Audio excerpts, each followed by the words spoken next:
Hello everyone guys, कैसे हैं आप लोग। उम्मीद करता हूं सब बढ़िया होंगे। सो गाइस, इन्वेस्टो प्राइड के एक ब्रांड न्यू वीडियो में आप लोगों का फिर से स्वागत है। इन गाइस, आज है संडे एंड आपको पता है कि मैं हर एक संडे को क्या करता हूं, मैं रिव्यू करने वाला हूं आप लोगों का म्यूचुअल फंड पोर्टफोलियो। और गाइस, आज के इस वीडियो में मैं 5 ऐसे म्यूचुअल फंड पोर्टफोलियो के बारे में बात करूंगा और काफी डिटेल तरीके से एनालिसिस करेंगे कि भाई उस पोर्टफोलियो में क्या क्या कमी है और क्या क्या कमी है जिसको एड्रेस करने की जरूरत है। तो आज का वीडियो आप सभी के लिए काफी ज्यादा इंफॉर्मेटिव एंड इंपॉर्टेंट होने वाला है। इसके अलावा गाइज मैं आपको ये भी बताऊंगा कि अगर आप अभी का जो मार्केट का मूड माहौल है उसको देखते हुए अगर आप मार्केट में लमसम इन्वेस्टमेंट करना चाहते हैं तो वो 4 म्यूचुअल फंड कौन सा होगा डिफरेंट कैटेगरी से, जिसमें जाके आपको लमसम इन्वेस्टमेंट करना चाहिए। और इन चारों फंड में अगर आप 1 लाख रुपए इन्वेस्ट करते हैं एक बारी में तो आप अगले 20 से 25 साल में बना सकते हैं मोटा मोटी 1 करोड़ का कॉर्पस गाइज। जी हाँ दोस्तों, आपने बिल्कुल सही सुना। अगर आप इन चारों फंड में 1 लाख इन्वेस्ट करते हैं आज के डेट में तो अगले 20 से 25 सालों में आप बड़े ही आसान तरीके से बना सकते हैं 1 करोड़ का कॉर्पस। इसके अलावा गाइज मैं आपको ये भी बताऊंगा कि अगर आप चाहते हैं कि भाई म्यूचुअल फंड से आपका पोर्टफोलियो मैक्सिमाइज हो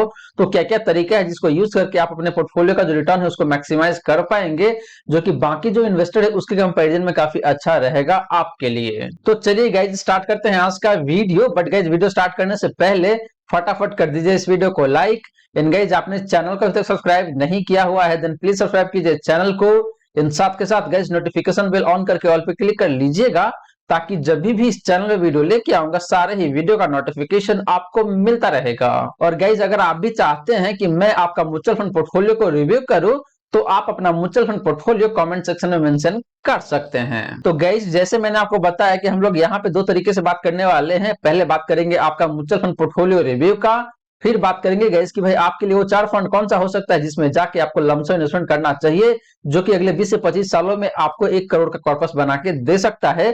तो चलिए सबसे पहले बात कर लेते हैं म्यूचुअल फंड पोर्टफोलियो रिव्यू का। तो गाइस पहले बात करें यहाँ पे आपका म्यूचुअल फंड पोर्टफोलियो रिव्यू का, तो बात करते हैं गाइस पहला पोर्टफोलियो का। तो यहाँ पे आदित्य गर्ग है, इन्होंने अपना पोर्टफोलियो पोस्ट करा हुआ है और इनका कहना है कि please sir review my portfolio. First fund जो इनके पास है जो फंड है यहाँ पे आपका Axis small cap fund, second fund है Kotak small cap fund, third fund इनके पास Parag Parikh flexi cap fund, चौथा फंड है यहाँ पे इनके पास Motilal Oswal mid cap fund and पांचवा फंड है इनके पास Nippon India large cap fund. Further इनका कहना यहाँ पे ये है कि according to you is there anything I want to change, please suggest, I want to continue for next 25 year. तो guys let's talk about his first 2 fund, that is Axis small cap fund and Kotak small cap fund. Both these funds are doing reasonably good but these 2 funds are not best from this category. So Aditya, I would suggest you to exit from these 2 funds and switch to Nippon India Small Cap Fund and Quant Small Cap Fund. These 2 funds can give you higher return and risk level is also reasonably good if you're talking about Nippon Small Cap Fund. तो आपको इन दोनों fund से exit करके switch कर जाना है निपुण India small cap fund के साथ and quant small cap fund के साथ। बात करें इनका थर्ड फंड का, that is Parag Parikh flexi cap fund, then this fund is also doing good and there is nothing bad about this fund.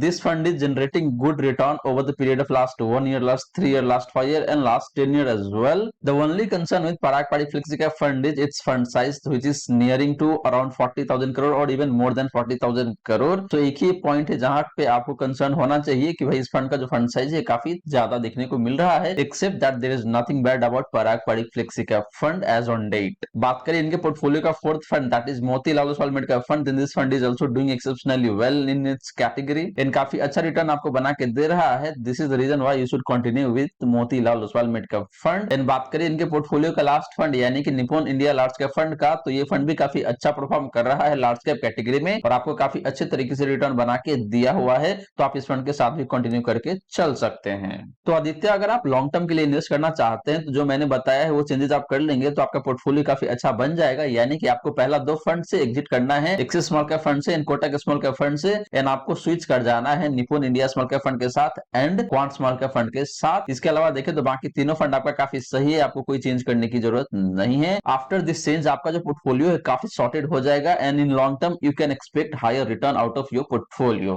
बात करेंगे नेक्स्ट पोर्टफोलियो का, तो यहाँ पे निखिलेश है, इन्होंने अपना पोर्टफोलियो पोस्ट करा हुआ है और इनका कहना है, hello you are reviewing funds with good analysis, can you please review my portfolio. He has investment period of 10 years. First fund that he has is Parag Parikh flexi cap fund, जहां पे इन्होंने 11,000 पर मंथ के हिसाब से SIP करा हुआ है। Second fund is Canara बिको small cap fund where he is investing 7,000 per month in SIP and third fund is Kotak Emerging Equity Fund which is a mid cap category fund and वहां पे इन्होंने 7,000 per month के हिसाब से SIP करा हुआ है। Further he is saying that one doubt Shall I replace Kotak Emerging Equity Fund with Nippon Small Cap Fund or any other aggressive mid cap since my period is 10 year? Please review, thanks in advance। तो निखिलेश, आपका जो question है last में कि भाई आपको Kotak emerging equity fund से exit करके Nippon India small cap fund के साथ जाना चाहिए या फिर कोई other aggressive mid cap category को फंड को ऐड करना चाहिए आपके पोर्टफोलियो में। हाँ, आपको ऐड करना चाहिए एक अलग मिड कैप कैटेगरी का फंड। एंड बात रही आपका इन्वेस्टमेंट होराइजन का 10 साल का, तो ये मुझे बहुत ज्यादा नहीं लगता है। अगर आपको म्यूचुअल फंड से ज्यादा पैसे बनाना है तो आपको कम से कम 15 साल तो होना चाहिए। 15-20 साल के लिए अगर आप इन्वेस्ट करेंगे तो आप ज्यादा पैसे और काफी अच्छे तरीके से पैसे बना पाएंगे म्यूचुअल फंड से। बात करें आपका पहला फंड यानी कि पराग पारिक फ्लेक्सी का फंड का, तो ये फंड काफी अच्छा फंड है, आप इस फंड के साथ कंटिन्यू कर सकते हैं। बात करें इनके पोर्टफोलियो का सेकंड फंड का, that is Canara Robeco small cap fund, then this fund is also doing reasonably good in small cap category, but बहुत बेस्ट फंड नहीं है ये। तो मेरा सजेशन यहाँ पे ये है कि भाई आपको Canara Robeco small cap fund से एग्जिट करके आपको अपने पोर्टफोलियो में या तो क्वांट स्मॉल कैप फंड को ऐड कर लेना चाहिए या फिर Nippon India small cap fund को।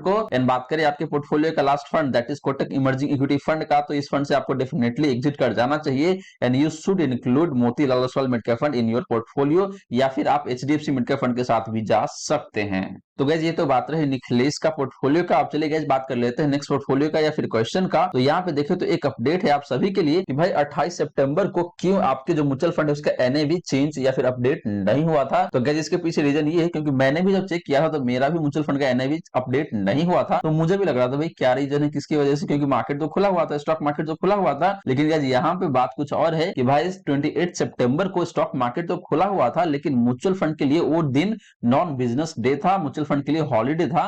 तो इसीलिए 28 सितंबर को आपका जो म्यूचुअल फंड है उसका एनएवी चेंज या फिर अपडेट नहीं हुआ था गेस। और वही बात यहाँ पे लिखा हुआ है कि September 28 2023 will be a non business day for mutual fund scheme on account of Eid e Milad. तो ईद ए मिलाद जो अपना मुस्लिम भाई लोग हैं उन लोगों का कोई पर्व होगा, फेस्टिवल होगा। Any purchase and redemption order placed on September 28 2023 will be processed on सितंबर 29 2023। तो गाइस ये ग्राउंड रूल होता है कि अगर किसी दिन पे पब्लिक हॉलीडे है तो वो अगला दिन शिफ्ट हो जाता है। तो इसीलिए यहाँ पे आपका जो एनआईवी है 29 सितंबर 2023 को अपडेट हुआ होगा। तो गाइस मैं ऐसा करता हूँ कि ये जो कंफ्यूजन था आपके मन में या फिर मेरे मन में या फिर हम सभी के मन में, वो कंफ्यूजन दूर हो गया होगा। अब बात कर लेते हैं गाइस नेक्स्ट पोर्टफोलियो का। तो यहाँ पे देखिए तो विजय यानी कि विजय अरोड़ा है इनका नाम। तो इन्होंने अपना पोर्टफोलियो पोस्ट करा हुआ है। इनका कहना यहाँ पे है कि सर प्लीज रिव्यू, एज इनका है 56 साल का, हाई रिस्क ले सकते हैं और इन्वेस्टमेंट ड्यूरेशन है इनका 14 ईयर का। इनके पास जो पहला फंड है, जो फंड है यहाँ पे आपका UTI Nifty 50 index fund, second fund है आपका PGM India mid cap fund, third fund है यहाँ पे आपका HDFC flexi cap fund, fourth fund है आपका पराग पारिक फ्लेक्सी कैप फंड,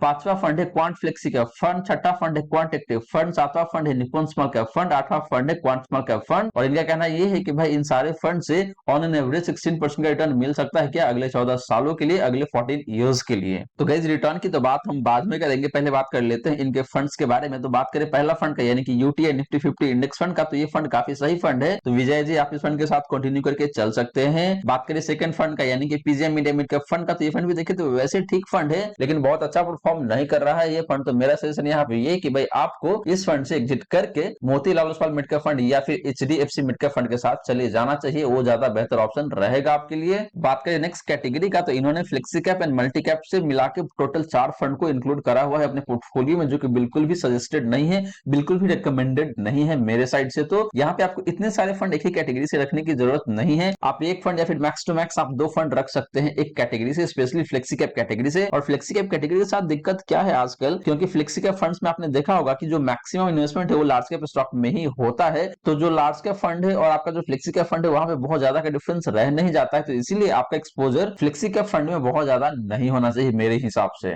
तो आपने 4 फ्लेक्सी कैप या फिर मल्टी कैप फंड को ले रखा है, तो यहाँ मेरा सजेशन ये है कि भाई आपको एक फंड के साथ कंटिन्यू करना चाहिए और वो हो सकता है आपके लिए पराग पारिक फ्लेक्सी कैप फंड, यानी कि आपको HDFC flexi cap fund, quant flexi cap fund and quant active fund से एग्जिट कर जाना चाहिए। इन जो पैसे आपके पास बच जाएगा यानी कि इन फंड में से जो रिलीज होगा वो पैसे आपके पास तो आ जाएगा, तो उस पैसे को आपको क्या करना है कि बाकी जो फंड है वहां पे आपको अपना एक्सपोजर बढ़ा देना है। अपने लार्ज कैप इंडेक्स फंड में सिर्फ 2000 पर मंथ के हिसाब से एसआईपी करा हुआ है, जो कि बहुत कम मुझे लगता है, तो आप यहाँ पे पैसे बढ़ा सकते हैं। सिमिलरली बात करें आपका निप्पॉन स्मॉल कैप फंड का and quant small cap fund का, तो ये दोनों फंड काफी सही लगता है मुझे, तो आप इन दोनों फंड के साथ कंटिन्यू रह सकते हैं और यहाँ पे भी पैसे को बढ़ा सकते हैं। एंड एक और फंड आप ऐड कर सकते हैं अपने पोर्टफोलियो में, वो फंड रहेगा आपके लिए एसबीआई कॉन्ट्रा फंड, जो कि एक वैल्यू फंड है और इस फंड में आप पैसे बढ़ा सकते हैं। तो इस तरीके से देखें तो आपका जो रिलीज हुआ पैसा है वो भी यूटिलाइज हो जाएगा और ये 5-6 फंड है, ये फंड आपको काफी अच्छे तरीके से प्रॉफिट बना के दे सकता है नेक्स्ट 14 ईयर में। एंड लास्टली आपने जो क्वेश्चन पूछा हुआ है कि भाई क्या इस पोर्टफोलियो से 16% 16% का रिटर्न मिल सकता है अगले 14 सालों में?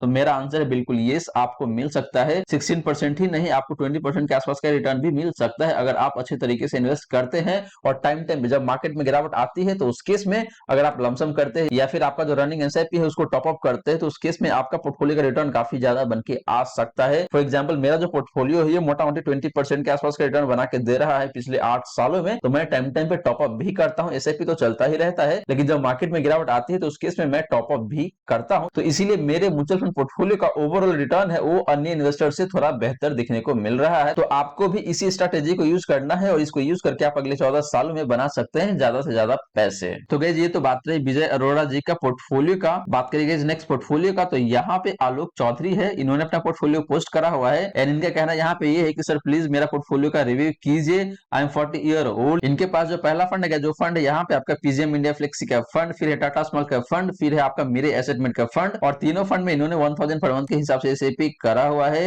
फर्दर इनका कहना ये है कि भाई इनको 2000 रुपए और इन्वेस्ट करना है तो कौन सा फंड रहेगा इनके लिए जहां पे इनको इन्वेस्ट करना चाहिए, और इन्होंने जो इन्वेस्ट कर रखा है वो सारे सही है। इनका टाइम पीरियड है 20 ईयर का। I am your regular viewer and subscriber. So Alok Chaudhary ji, thank you so much for watching my video regularly and thanks for subscribing my channel as well. तो बात कर लेते हैं जिनके पोर्टफोलियो का पहला फंड का यानी कि पीजीएम इंडिया फ्लेक्सी के फंड का, तो ये फंड देखिए तो वैसे ठीक ठाक सा रिटर्न दे रहा है लेकिन बहुत अच्छा नहीं है, काफी कंसिस्टेंट तरीके से परफॉर्म नहीं करता है ये फंड। तो मेरा यहाँ पे क्लियर कट सजेशन ये है कि आपको इस फंड से एग्जिट करके अपने पोर्टफोलियो में ऐड कर लेना चाहिए, इधर पराग पारिक फ्लेक्सी का फंड को या फिर एचडीएफसी फ्लेक्सी का फंड को। बात करें सेकंड फंड का यानी कि टाटा स्मॉल का फंड का, तो ये फंड काफी सही फंड है, तो आप इस फंड के साथ कंटिन्यू करके चल सकते हैं। बात करें मेरे एसेटमेंट का फंड का, तो ये फंड भी देखे तो रिजनेबली ठीक ठाक सा रिटर्न दिया हुआ है लेकिन बहुत अच्छा नहीं है। तो यहाँ पे भी मेरा सजेशन ये है कि भाई आपको इस फंड से एग्जिट करके अपने पोर्टफोलियो में ऐड कर लेना चाहिए मोतीलाल ओसवाल मिडकैप फंड को। इसके बाद आपने जो क्वेश्चन पूछा हुआ है कि भाई आपको 2000 पर मंथ के हिसाब से और पैसे इन्वेस्ट करना है म्यूचुअल फंड में, तो कौन सा फंड रहेगा जहां पे आपको इन्वेस्ट करना चाहिए। तो यहाँ पे मेरा एक सजेशन है कि भाई आपको एक कॉन्ट्रा फंड के साथ जाना चाहिए जो कि एक वैल्यू फंड भी माना जाता है, और वो फंड रहेगा आपके लिए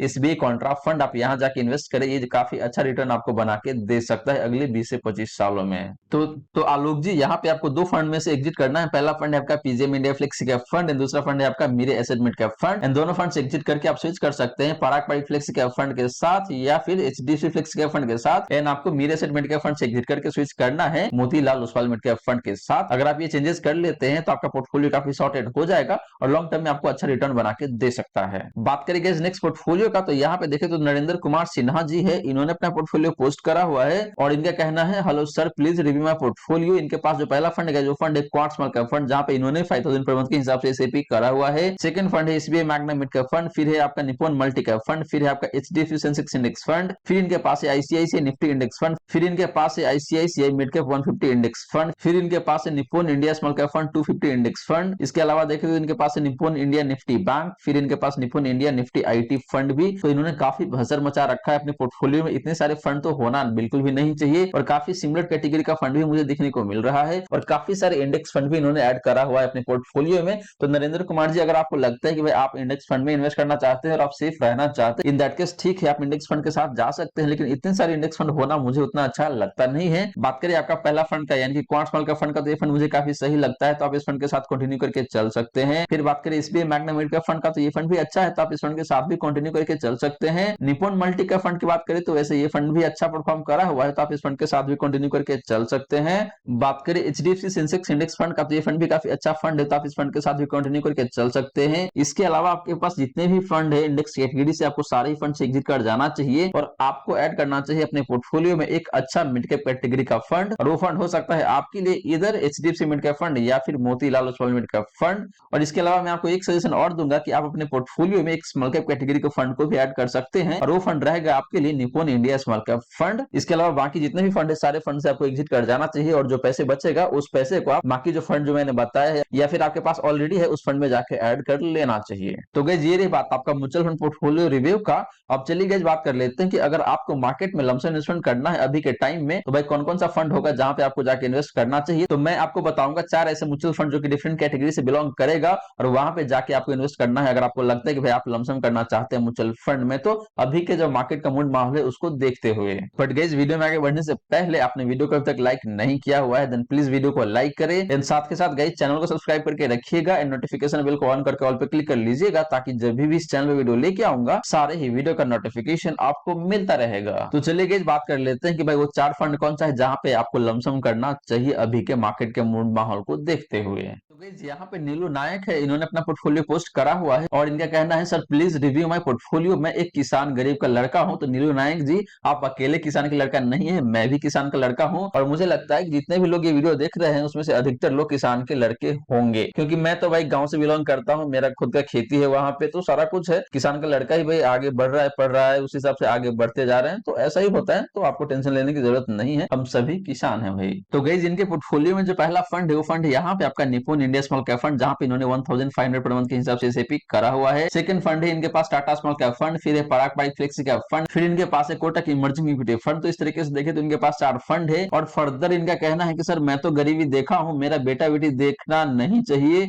मुझे 70 से 80 लाख चाहिए 15 से 20 सालों में। एंड लास्टली इनका कहना है यहाँ पे ये कि भाई इनके पास 1 लाख रुपए भी है, तो इस 1 लाख रुपए को लमसम से इन्वेस्टमेंट करना चाहिए। तो कौन कौन सा फंड होगा जहां पे इनको इन्वेस्ट करना चाहिए। तो गाइस बात करें इनके पोर्टफोलियो का पहला फंड का, यानी कि निपुण इंडिया स्मॉल कैप फंड का, तो ये फंड काफी सही है। तो नीलू जी आप इस फंड के साथ कंटिन्यू करके चल सकते हैं, ये फंड आपको काफी अच्छा रिटर्न बना के दे सकता है। बात करें टाटा स्मॉल कैप फंड का, तो ये फंड भी अच्छा फंड है, तो आप इस फंड के साथ भी कंटिन्यू करके चल सकते हैं। पराग पारिक फ्लेक्सी का फंड भी काफी अच्छा फंड है, तो आप इस फंड के साथ भी कंटिन्यू करके चल सकते हैं। बात करें कोटक इमर्जिंग इक्विटी फंड का, तो ये फंड भी देखे तो वैसे रीजनेबली अच्छा परफॉर्म कर रहा है, लेकिन बहुत बेहतरीन नहीं है अपने कैटेगरी में। तो मेरा यहाँ पे ये सजेशन है कि आपको इस फंड से एग्जिट करके अपने पोर्टफोलियो में ऐड करना चाहिए इधर एचडीएफसी मिड कैप फंड को या फिर Motilal Oswal mid cap fund को। तो नीलू जी आपको एक ही चेंज करना है अपने पोर्टफोलियो में, कोटक इमर्जिंग इक्विटी फंड से एग्जिट करके आपको ऐड करना है अपने पोर्टफोलियो में इधर एचडीएफसी मिड कैप फंड को या फिर Motilal Oswal mid cap fund को। लास्टली आपने ये भी पूछा हुआ है कि भाई आपने चावल बेच के 1 लाख रुपया इकट्ठा करा हुआ है, तो उस 1 लाख को कौन कौन से फंड में लमसम इन्वेस्टमेंट करना चाहिए। तो यहाँ पे मैं आपको 4 फंड बताऊंगा। इसके लिए सबसे पहले मैं बात करूंगा आपका लमसम रिटर्न का, फिर मैं बात करूंगा इन सारे ही फंड का डिफरेंट रिस्क रेशियोज का। तो पहले बात कर लेते हैं लमसम रिटर्न का। तो पहला जो फंड निकल के आता है यहाँ पे जहां पे आपको लमसम करना चाहिए वो फंड है आपका टाटा स्मॉल कैप फंड, जो आपके पास ऑलरेडी पड़ा हुआ है। तो बात करें इस फंड का लास्ट 1 ईयर का परफॉर्मेंस का, तो वो निकल के आता है यहाँ पे आपको 31.47% का। लास्ट 3 ईयर में इस फंड ने हमको 41.27% का रिटर्न बना के दिया हुआ है और ये फंड 5 साल पुराना फंड नहीं है, तो इसीलिए आपको यहाँ पे देखने को मिल जाएगा। तो इस फंड के रिटर्न की बात करेंगे तो काफी अच्छा रिटर्न दिख रहा है। बात करें सेकंड फंड का जिसमें आपको लमसम इन्वेस्टमेंट करना चाहिए, वो फंड निकल के आता है यहाँ पे आपका पराग पारिक फ्लेक्सी कैप फंड, जो कि आपके पास ऑलरेडी पड़ा हुआ है आपके पोर्टफोलियो में। और बात करें इस फंड का लास्ट 1 ईयर का परफॉर्मेंस का, तो निकल के आता है यहाँ पे आपका 25.57% का। लास्ट 3 ईयर में इस फंड ने आपको 25.5% का रिटर्न बना के दिया हुआ है। एंड लास्ट 5 ईयर में देखें तो इस फंड ने आपको 20.1% का रिटर्न बना के दिया हुआ है, जो कि काफी शानदार रिटर्न माना जाएगा फ्लेक्सी कैप कैटेगरी में।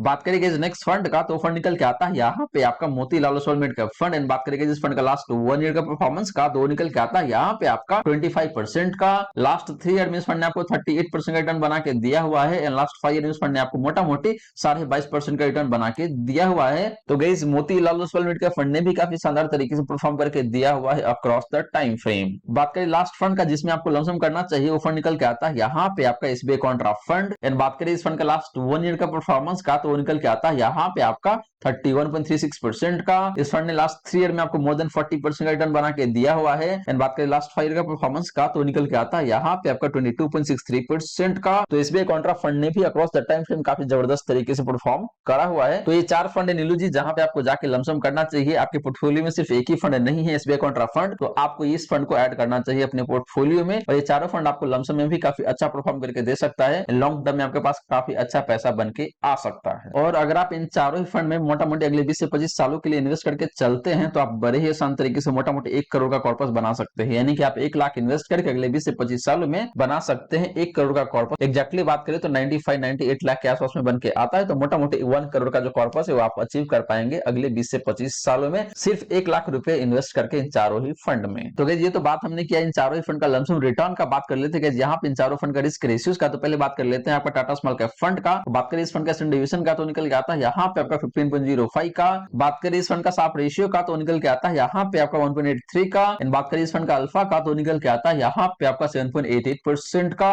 तो guys Tata small cap fund का डिफरेंट रिस्क रेशियोज मुझे काफी बेहतरीन दिखने को मिल रहा है। वो चाहे बात करें आप स्टैंडर्ड डिवीजन का या फिर साफ रेशियो का या फिर अल्फा का। बात करेंगे इस पराग पारिक फ्लेक्सी का फंड का स्टैंडर्ड डिवीजन का तो निकल के आता है यहाँ पे आपका 13.39 का। बात करेंगे जिस फंड का साफ रेशियो का तो निकल के आता है यहाँ पे आपका 1.09 का। एंड बात करेंगे जिस फंड का अल्फा का तो निकल के आता है यहाँ पे आपका 3.8% का। तो पराग पारिक फ्लेक्सी का फंड का भी रिस्क रेशियो मुझे काफी अच्छा देखने को मिल रहा है, कहीं कोई दिक्कत वाली बात नहीं है। बात करेंगे इस मोतीलाल ओसवाल मिड का फंड का स्टैंडर्ड डिवीजन का तो निकल के आता है यहाँ पे आपका 16.01 का। बात करेंगे जिस फंड का साफ रेशियो का तो निकल के आता है यहाँ पे आपका 1.62 का। एंड बात करेंगे जिस फंड का अल्फा का तो निकल के आता है यहाँ पे आपका 6.21% का। सिमिलरली बात करेंगे एसबीआई कॉन्ट्रा फंड का डिफरेंट रिस्क रेशियोज का तो पहले बात कर लेते हैं इस फंड का स्टैंडर्ड डिवीजन का तो निकल के आता है यहाँ पे आपका 13.91 का।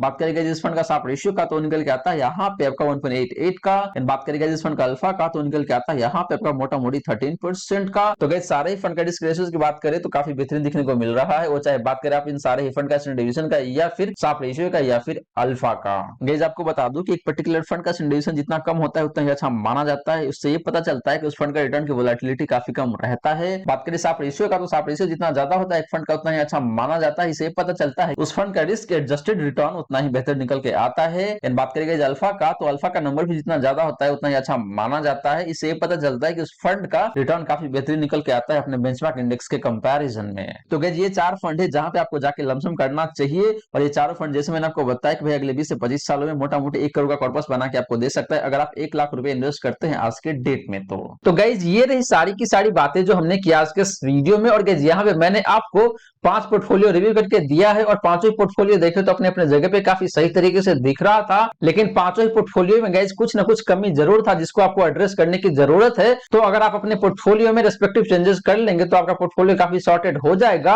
और लॉन्ग टर्म में आपको काफी अच्छे तरीके से प्रॉफिट बना के दे सकता है। इसके अलावा गाइस मैंने आपको ये भी बताया कि भाई वो 4 फंड कौन सा है जिसमें अगर आप अभी लमसम इन्वेस्टमेंट करते हैं तो अगले 20 से 25 सालों में आप बड़े ही आसान तरीके से बना सकते हैं 1 करोड़ का कॉर्पस गाइस। तो गाइस आशा करता हूं जितनी भी बातें मैंने बताने की कोशिश किया है सारी की सारी बातें आपको समझ में आ गया होगा। मन में अगर कोई डाउट है कोई क्वेश्चन है तो फटाफट कमेंट सेक्शन में पूछ लीजिए। वहीं गाइस वीडियो अच्छी लगी हो तो वीडियो को लाइक करके अप्रिशिएट जरूर करें। एंड गाइस आपने चैनल को अभी तक सब्सक्राइब नहीं किया हुआ है देन प्लीज सब्सक्राइब कीजिए चैनल को। एंड साथ के साथ गाइस नोटिफिकेशन बेल ऑन करके ऑल पे क्लिक कर लीजिएगा ताकि जब भी इस चैनल पे वीडियो लेके आऊंगा सारे ही वीडियो का नोटिफिकेशन आपको मिलता रहेगा। So guys thank you so much for watching this video. मिलते हैं अगले वीडियो में। जय हिंद जय भारत।